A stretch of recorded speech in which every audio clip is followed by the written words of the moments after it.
Hey everybody, Payments Professor here, and we're talking about the scroll technique and the cost technique when it comes to risk. And today we're going to focus on operational.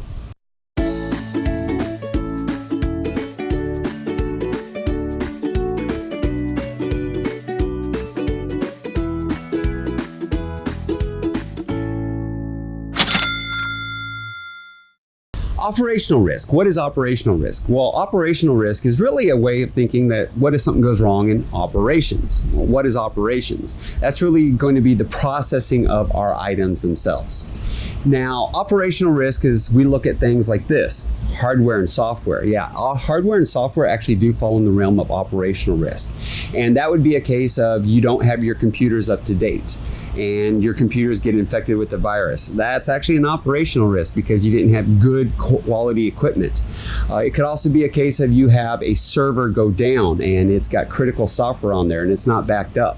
That's a case of operational risk. And no joke, the Payments Professor has had somebody once call and say, my server's down, I want to be able to have a delay in making my funds available. And I'm like, no, you can't do that. You have to make sure your files and everything post as they're supposed to be. Now, there is a delay that we have when it comes to working with payments, and we'll have a video on that in future videos, but we're not going to talk about that right now.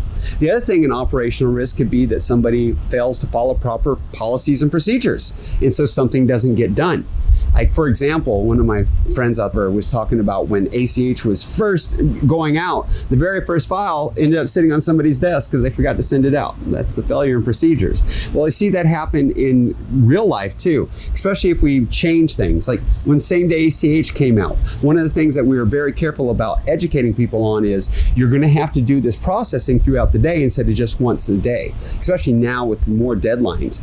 And we want to make sure that you don't miss those windows of processing when you're supposed to be submitting and processing and uploading your files. If you do so, well, that's considered to be an operational risk because you failed to follow your policies and procedures you're supposed to be done.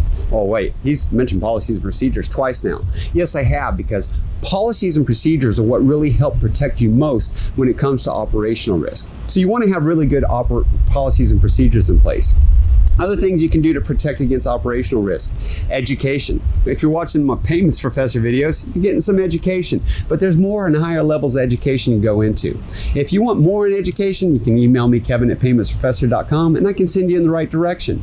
Another thing to do, cross-train. Cross-train multiple departments. If multiple departments understand how each other works, they can help each other out, especially when it comes to disaster recovery.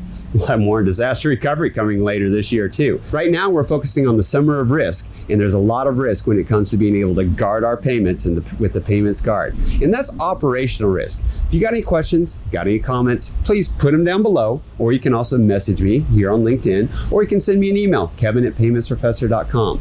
Look forward to seeing you in future videos.